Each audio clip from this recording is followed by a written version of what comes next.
The courtroom drama surrounding Remy Ma's murder trial has taken the world by storm, transforming a tragic case into a spectacle that blends hip-hop rivalries, personal betrayals, and a legal battle that could rewrite the rap star's legacy. What began as a somber investigation into the death of Remy's 14-year-old son has spiraled into a chaotic narrative, with 50 Cent emerging as an unexpected catalyst, delivering a testimony that sent shockwaves through the proceedings. This isn't just a trial, it's a collision of fame, secrets, and raw emotion, with every twist amplifying the stakes.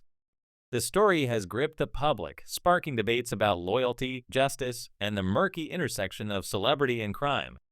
The case centers on the murder of Remy Ma's teenage son, found shot behind a Staten Island warehouse under circumstances that immediately raised suspicions. Initial reports suggested a random act of street violence, but whispers of gang ties, industry retaliation, and a possible cover-up quickly surfaced. Leaked text messages between Remy and a known gang intermediary hinted at something more sinister, with cryptic phrases like, "handle it before it spreads," and "he knew too much." Remy's legal team dismissed these as misinterpretations, but the prosecution saw them as evidence of a deeper plot. The trial, already steeped in controversy, took an explosive turn when the district attorney's office revealed a surprise witness, Curtis 50 Cent Jackson. The decision to call 50 Cent to the stand was a bombshell that no one saw coming. Known for his music, business ventures, and long history of public feuds, 50 Cent's presence in a murder trial seemed almost surreal. Yet, when he appeared in court, dressed sharply in a charcoal gray suit and wearing his trademark smirk, the atmosphere shifted from curiosity to high-stakes suspense. The courtroom fell silent as he took the stand, with every eye fixed on him, including Remy's, whose icy composure began to crack. The prosecution posed a single, pointed question. Did Remy Ma ever discuss concerns about her son's knowledge of her personal affairs?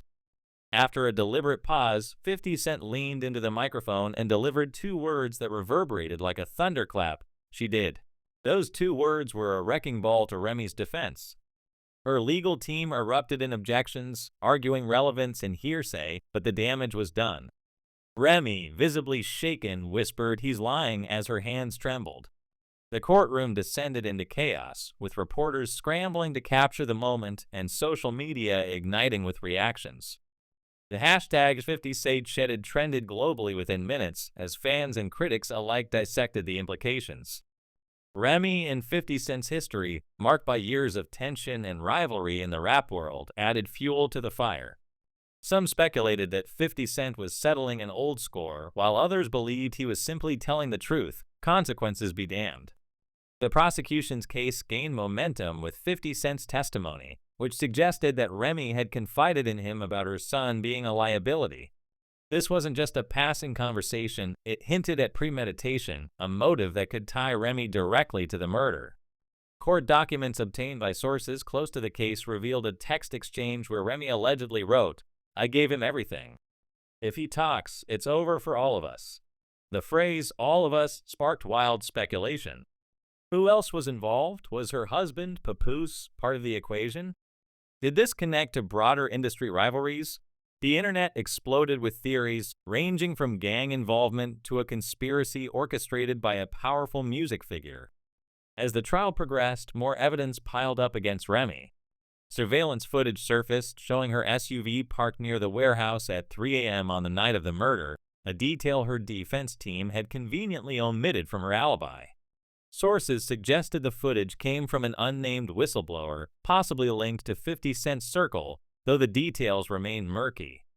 Financial records further complicated the narrative, revealing hundreds of thousands of dollars funneled through shell companies and offshore accounts in the weeks leading up to the killing. Some transactions were labeled as security retainers or silencing expenses, raising questions about whether Remy was orchestrating a cover-up. One account was tied to a defunct management firm once co-owned by a rival of 50 Cent, adding another layer of intrigue. The public reaction was relentless. Social media platforms buzzed with hashtags like #RemyDown and #FreeRemy, reflecting a deeply divided fanbase. Some rallied behind Remy, insisting she was being framed by a vindictive industry.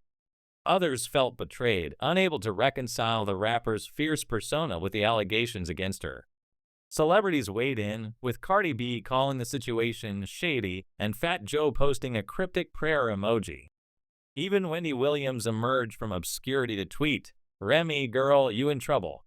The drama wasn't confined to the courtroom. Outside, protesters clashed, some chanting for Remy's freedom while others demanded justice for her son. Then came another bombshell, a secret recording allegedly captured by a housekeeper in Remy and Papoose's home days after the murder. The audio featured muffled voices arguing, with a man presumed to be Papoose saying, "You said you'd handle it clean." Now we got 50 running his mouth on a damn stand. A woman believed to be Remy responded, "I told him to stay out of it. He did this to himself." The recording sent chills through those who heard it, though Remy's team insisted it was fabricated. The court ordered a forensic analysis, keeping the evidence in play and further eroding Remy's defense. Just when it seemed the trial couldn't get more dramatic, Jasmine Dior, the mother of the victim's girlfriend, entered the fray. She appeared outside the courthouse with a sign reading, "50 told the truth. The Bronx knows." Later, she produced what she claimed was the victim's diary, filled with notes of paranoia and a chilling line, "If anything happens to me, don't trust her." Handwriting analysis confirmed the notes matched the boys, dealing another blow to Remy's case. Her team called it a forgery, but the prosecution pressed forward, weaving the diary into their narrative of motive and intent. The trial's most gut-wrenching moment came when Remy, reeling from 50 Cent's testimony, turned to Papoose and whispered, "You said he'd never talk." The words, overheard by a nearby legal aide, suggested a conspiracy between Remy and her husband, and a betrayal by 50 Cent. The courtroom buzzed with tension as Remy's lawyers scrambled to contain the fallout, requesting an emergency sidebar to strike 50 Cent's statement. The judge, unmoved, warned that if the testimony aligned with other evidence, it would stand. Outside, the chaos intensified. Someone spray-painted "Guilty Ma" on Remy's Escalade, and Papoose left the courthouse in a separate car, avoiding all contact with his wife. The prosecution wasn't done. They introduced evidence linking Remy to a network of fixers, elite criminals who clean up messes for the wealthy. Allegations surfaced that the same person who disposed of her son's phone and wiped the warehouse surveillance had worked on a high-profile rapper's assault case years earlier. This revelation expanded the case's scope, hinting at a broader web of secrets and payoffs within the music industry. Legal analysts called Remy's financial trail reckless, with one describing it as like she wanted to get caught. Charlemagne the God went further, quipping that Remy had burned the bag, danced on the ashes, and handed the evidence to TMZ in a Tiffany box. The trial reached a fever pitch with the arrival of Tasha Denaro, Remy's former assistant and confidant. Tasha's testimony was devastating. She claimed Remy had held a private meeting with Papoose, discussing their son's snooping and the threat it posed to her career.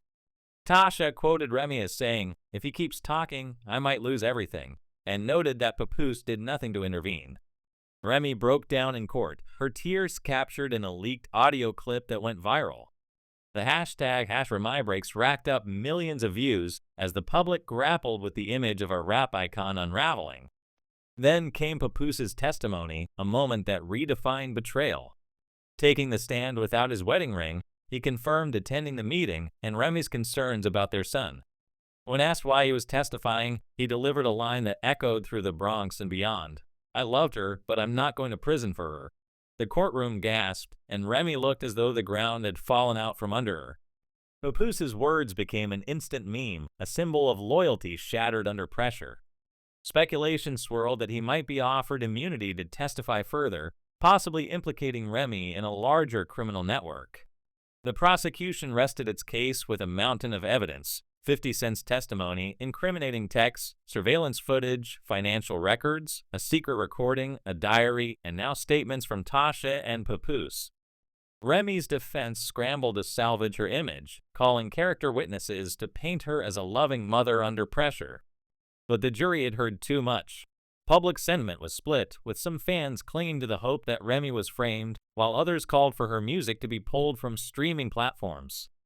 Her beauty line, Remy Luxe, halted operations, and Bet distanced itself from her. Joe Budden summed up the sentiment: "If this is true, that ain't the Remy I knew."